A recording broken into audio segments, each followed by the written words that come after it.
किसान भाइयों, हमारे यहाँ जो फल एवं सब्जी परीक्षण है उसके भी हम उत्पाद तैयार करते हैं। हमारे यहाँ इसके लिए भी एक इकाई है और वहाँ पे महिलाओं को प्रशिक्षण दिया जाता है। इससे हम विभिन्न प्रकार के जैम, जेली, अचार, मुरब्बा तैयार करते हैं और इसको भी हम किसानों तक यहाँ तक पहुँचा रहे हैं। इसके अलावा चूँकि जैविक खेती को इस समय बढ़ावा दिया जा रहा है, इसको देखते हुए हमारे यहाँ जैविक उर्वरक बनाने की इकाई लगाई गई है। इसमें हम राइजोबियम कल्चर, पीएसबी, एजेटोबैक्टर, एजोस्पाइरलम जैव उर्वरक तैयार करते हैं और बहुत ही कम लागत में हम इसको किसानों तक पहुंचाने का प्रयास कर रहे हैं तथा इसके बारे में हम विभिन्न कृषि विज्ञान केंद्रों के माध्यम से किसानों को सलाह देते हैं कि जैविक खेती के लिए इनका प्रयोग जरूर करें। इनकी कीमत भी कम होती है, इससे मृदा की उर्वरा शक्ति भी बने रहती है। इसी कड़ी में हमारे यहाँ एक छत्तीसगढ़ खेती त्रैमासिक पत्रिका का प्रकाशन किया जाता है। ये इसकी वार्षिक सदस्यता शुल्क हम लेते हैं और किसानों को घर बैठे उनके घर के पते से हम इनको पहुंचाने का कार्य करते हैं। ये त्रैमासिक पत्रिका है और इसमें जो लेटेस्ट जो नवीनतम जानकारी है उसको हम किसानों तक पहुंचाते हैं। हमारे यहाँ एक कृषि अभियांत्रिकी संकाय में एक इकाई है जिसमें कि हम किसानों हेतु छोटे छोटे कृषि यंत्र, खासकर बैल चालित हस्तचालित कृषि यंत्र बनाते हैं। ये जो मेरे हाथ में देख रहे हैं मेज सेलर है, ये मक्के के दाने को निकालने का काम करता है। जब हम इसमें मक्के को घुमाते हैं तो उसका दाना आसानी से निकल जाता है और इसकी भी बहुत अच्छी डिमांड हमारे किसान भाइयों से आती है। हमारा उद्देश्य है कि हम इस कृषि उत्पाद केंद्र की सहायता से हम इस उत्पाद को किसानों तक पहुँचाएँ। प्यारे किसान भाइयों, इंदिरा गांधी कृषि विश्वविद्यालय के अंतर्गत एक महत्वपूर्ण इकाई है जो निदेशालय विस्तार सेवाओं के नाम से संचालित है और इस विस्तार निदेशालय के माध्यम से हम 20 कृषि विज्ञान केंद्रों के द्वारा किसानों के खेत में, किसानों के यहाँ विभिन्न प्रकार की कृषि तकनीकी जो हमारे अनुसंधान के परिणाम स्वरूप निकल कर के आती है, हम उसके यहाँ उसका प्रदर्शन करते हैं और किसान को प्रशिक्षण के माध्यम से और तरह तरह से हम जो तकनीकी ज्ञान हमारे अनुसंधान निदेशालय के द्वारा सृजित होता है, उस ज्ञान को ट्रेनिंग के माध्यम से, उस ज्ञान को अग्रिम पंक्ति प्रदर्शन के माध्यम से, उस ज्ञान को तरह तरीके से हम लोग किसानों के यहाँ ले जाने का प्रयास करते हैं। और हमारे विस्तार निदेशालय के माध्यम से हमारा एक कृषि प्रौद्योगिकी सूचना केंद्र यहाँ संचालित होता है और इस कृषि सूचना केंद्र के माध्यम से हम लोगों ने एक उत्पाद कृषि केंद्र विकसित किया है और इसका सबसे बड़ा उद्देश्य जो हमारे कृषि के परिणाम स्वरूप जो तरह तरह की हमारी फसलें होती हैं, इन फसलों के संरक्षण के लिए, इनके प्रसंस्करण के लिए हम तरह तरह के उत्पाद हमारे उत्पाद केंद्र के माध्यम से हम बेचना चाहते हैं और ये सारे की सारे उत्पाद हमारे कृषि के परिणाम स्वरूप या कृषि के द्वारा जो तकनीकी ईजाद की गई हैं उन्हीं का प्रतिफल है जो हम उत्पाद केंद्र के माध्यम से हमारे किसान भाइयों के लिए एक शुद्ध आहार के रूप में, शुद्ध तरीके से वैज्ञानिक पहलू के आधार पर जो ये उत्पाद तैयार किए गए हैं, ये हम किसानों को उनकी सुविधा के लिए एक अच्छा शुद्ध उत्पाद जो है उनको उपलब्ध करा रहे हैं। और इसी कड़ी में हमारे तरह तरह के उत्पाद जो हैं हमारे अनेक कृषि विज्ञान केंद्रों के द्वारा तैयार किए जाते हैं। जैसे जगदलपुर के द्वारा, कृषि विज्ञान कांकेर के द्वारा, हमारा कृषि विज्ञान केंद्र जो अंबिकापुर में है उसके द्वारा जो है वो हनी तैयार किया जाता है।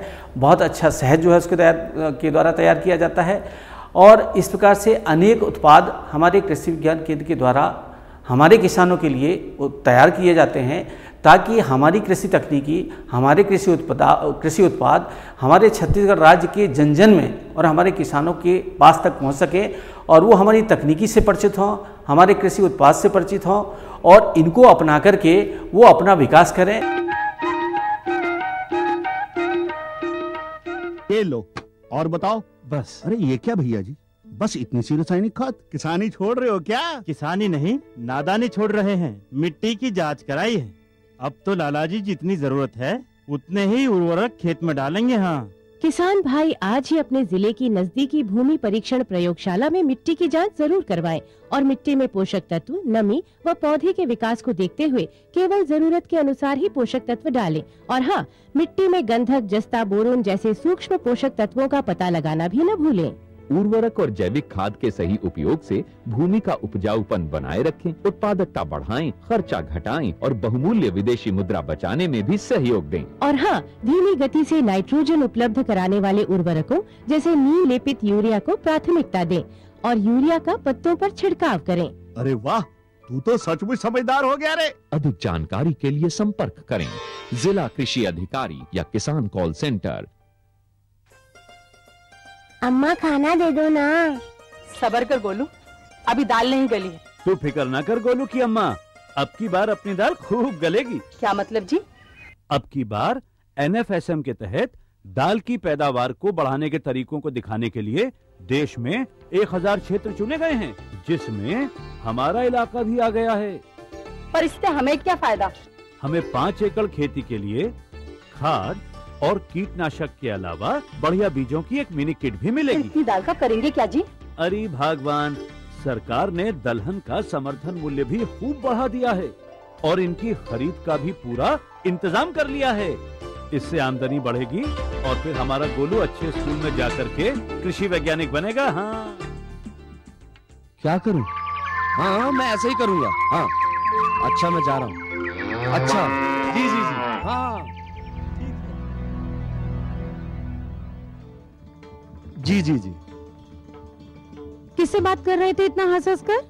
किसान कॉल सेंटर, विशेषज्ञ से खेती के बारे में सलाह ले रहा था। सुबह भी, रात को भी? किसान कॉल सेंटर सुबह 6 बजे से रात को 10 बजे तक खुलता है। रविवार को भी? हाँ भाई, साल के 365 दिन खुलता है। और इतना फोन का बिल कौन भरेगा? अरे, किसान कॉल सेंटर की सेवा मुफ्त है। पर तुम ये सब क्यों पूछ रही हो? मैं तो कुछ और ही समझी थी। किसान भाई, कृषि संबंधी समस्याओं का अपनी भाषा में तुरंत समाधान पाने के लिए पूरे भारत में किसी भी फोन से राष्ट्रीय हेल्पलाइन नंबर 1800-1801-551 पर संपर्क करें। किसानों का दोस्त, किसान कॉल सेंटर।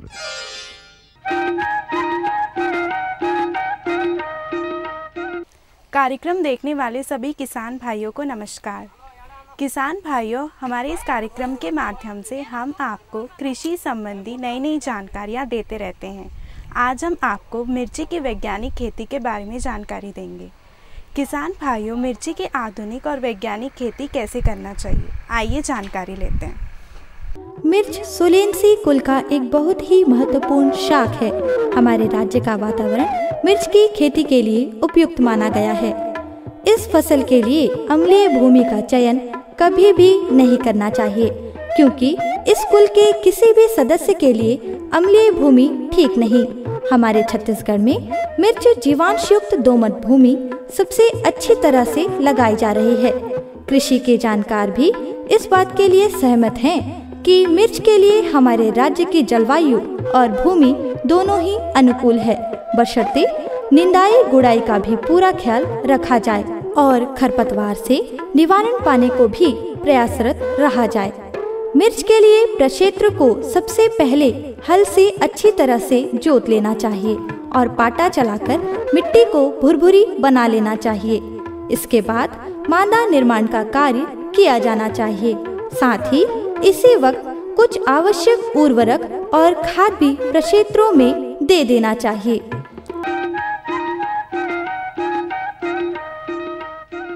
किसान भाइयों, मिर्ची की खेती में जल प्रबंधन का बहुत महत्व है।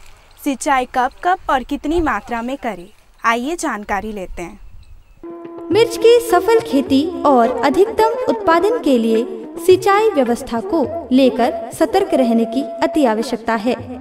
मिर्च के लिए जल का इंतजाम जितना जरूरी होता है, उतनी आवश्यकता जल निकासी की भी होती है।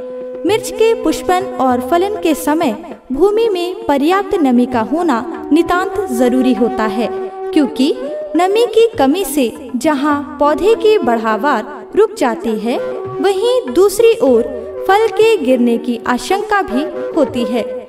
यदि सिंचाई की टपक पद्धति का प्रयोग किया जा सके तो और भी बेहतर परिणाम प्राप्त किए जा सकते हैं। टपक पद्धति से जहां जल की अपव्ययता कम होती है, वहीं जल का फैलाव भी एक समान होता है, जिससे पूरे प्रक्षेत्र में नमी बनी रहती है।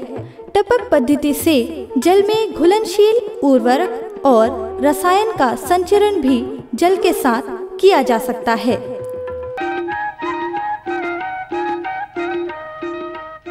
किसान भाइयों, मिर्ची की खेती में खाद प्रबंधन का भी बड़ा महत्व है। कौन सी खाद कब और कितनी मात्रा में दें, आइए जानकारी लेते हैं। कृषि वैज्ञानिकों के अनुसार मिर्च की अच्छी उपज के लिए 250 से 300 क्विंटल सड़ी गोबर की खाद, 70 किलोग्राम नाइट्रोजन, 30 किलोग्राम फास्फोरस और 50 किलोग्राम पोटाश प्रति हेक्टेयर की दर से अच्छी तरह से भूमि में मिलाकर देना चाहिए। नाइट्रोजन की आधी मात्रा और पोटाश की पूरी मात्रा प्रक्षेत्र की अंतिम तैयारी के समय दें और बची आधी नाइट्रोजन को 35 से 40 दिनों के बाद में देना चाहिए। संकर प्रजातियों में नाइट्रोजन की मात्रा 100 किलोग्राम स्फुर, 60 किलोग्राम और पोटाश की मात्रा 80 किलोग्राम प्रति हेक्टेयर की दर से दिया जाना उचित होता है। किसान भाइयों, मिर्ची की खेती में कुछ रोग लगने की भी संभावनाएं रहती है। ये रोग कौन सी है और इनसे कैसे बचें? कौन सी दवाई का छिड़काव कब और कितनी मात्रा में करें, आइए जानकारी लेते हैं। अपने मिर्च की फसल को कीट और रोगों से बचाए रखना बेहद जरूरी होता है। यदि सचेत होकर काम किया जाए तो ये बहुत ही आसान काम है। मिर्च की फसल में 2 प्रकार के रोगों का प्रकोप बहुतायत में देखा गया है। पहला के लीफ कर्ल या पत्ती कुंचन रोग। इस रोग में पौधे की पत्तियां एक स्थान पर एकत्र होकर छोटी हो जाती है और एक ओर मुड़ जाती है, जिससे कि पौधे बौने रह जाते हैं। इस रोग से उत्पादन में बहुत कमी आती है और फलों की गुणवत्ता भी प्रभावित होती है। ये रोग तंबाकू पत्ती कुंचन वायरस से उत्पन्न होता है। इस रोग का संचरण छोटी सफेद मक्खी जो बिमीसिया टेबेकाई कहलाती है द्वारा होता है। इस रोग से रोकथाम के लिए हमारे राज्य के सफल मिर्च उत्पादक किसान रोगी पौधे को तुरंत उखाड़कर नष्ट कर देते हैं, जिससे कि रोग के प्रसार को विराम दिया जा सके।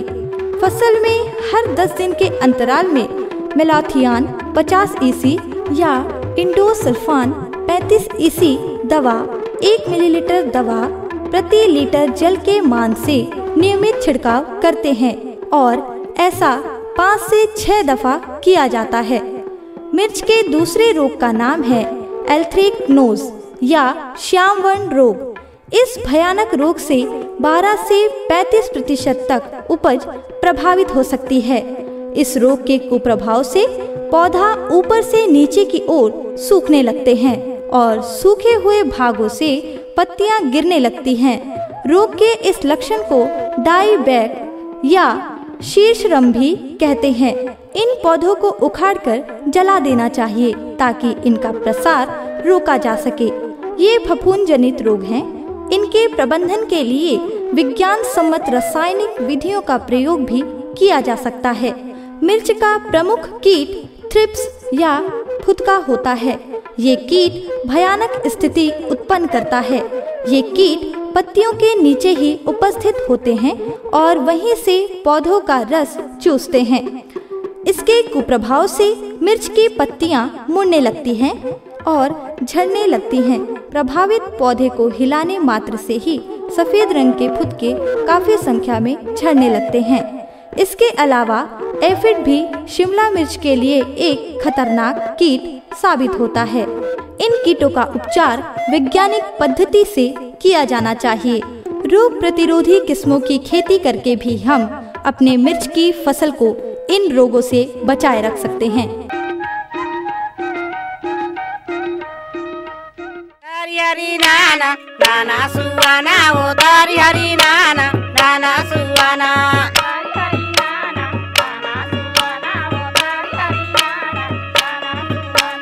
तारी हरी नाना नाना सुवाना ओ तारी हरी नाना नाना सुवाना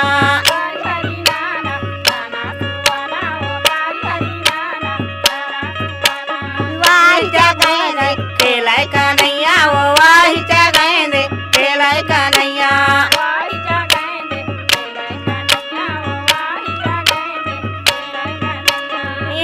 चा गेंदे खेले कन्हैया वो वाही चा गेंदे खेले कन्हैया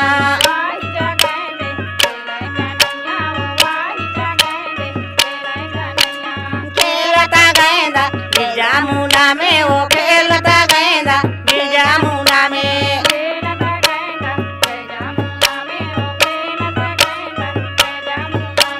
खेलता गेंदा गिरजा मुना में वो खेलता गेंदा गिरजा मुना में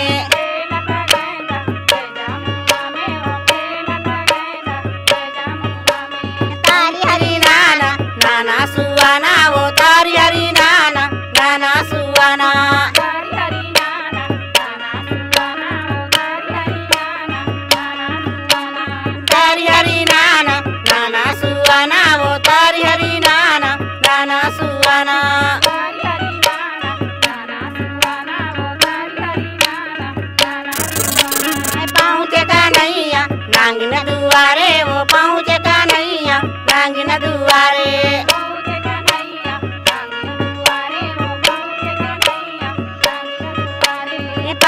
कन्हैया नांगिन दुआरे वो पहुँचे कन्हैया नांगिन दुआरे पहुँचे कन्हैया नांगिन दुआरे वो पहुँचे कन्हैया नांगिन दुआरे तारी हरी नाना नाना सुवाना वो तारी हरी नाना नाना सुवाना तारी हरी नाना नाना सुवाना वो तारी हरी नाना नाना सुवाना तारी हरी नाना नाना सुवाना वो तारी हरी नाना नाना सुवाना तारी हरी नाना नाना सुवाना वो तारी हरी नाना नाना सुवाना छोटे से बाया कावा तुम कहाँ आए हो छोटे से बाया कावा तुम कहाँ आए छोटे से बाया कावा तुम कहाँ आए हो छोटे से बाया कावा तुम कहाँ आए छोटे से बाया कावा तुम कहाँ आए हो छोटे से बाया कावा तुम कहाँ आए छोटे से बाया कावा तुम कहाँ आए हो छोटे से बाया कावा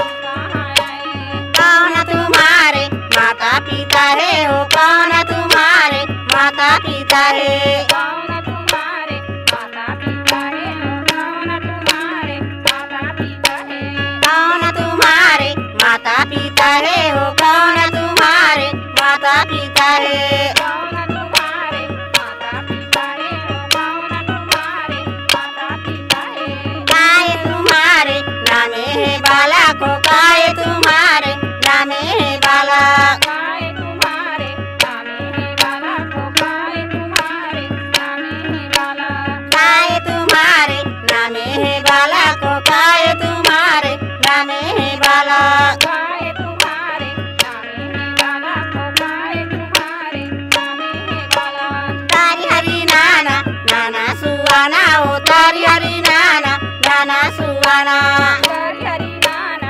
नाना सुवाना ओ तारी हरी नाना नाना सुवाना तारी हरी नाना नाना सुवाना ओ तारी हरी नाना नाना सुवाना तारी हरी नाना नाना सुवाना ओ तारी हरी नाना नाना सुवाना नंद यशोदा माता पिता है ओ नंद यशोदा माता पिता है नंद यशोदा माता पिता है ओ नंद यशोदा माता पिता है नंद यशोदा माता पिता है ओ नंद यशोदा माता पिता है नंद यशोदा माता पिता है ओ नंद यशोदा माता पिता है कृष्ण हमारो नामे है नागिन ओ कृष्ण हमारो नामे है नागिन कृष्ण हमारो नामे है नागिन ओ कृष्ण हमारो नामे है नागिन कृष्ण हमारो नामे है नागिन ओ कृष्ण हमारो नामे है नागिन कृष्ण हमारो नामे है नागिन ओ कृष्ण हमारो नामे है नागिन तारी हरी नाना नाना सुवाना ओ तारी हरी नाना नाना सुवाना तारी हरी नाना नाना सुवाना ओ तारी हरी नाना नाना सुवाना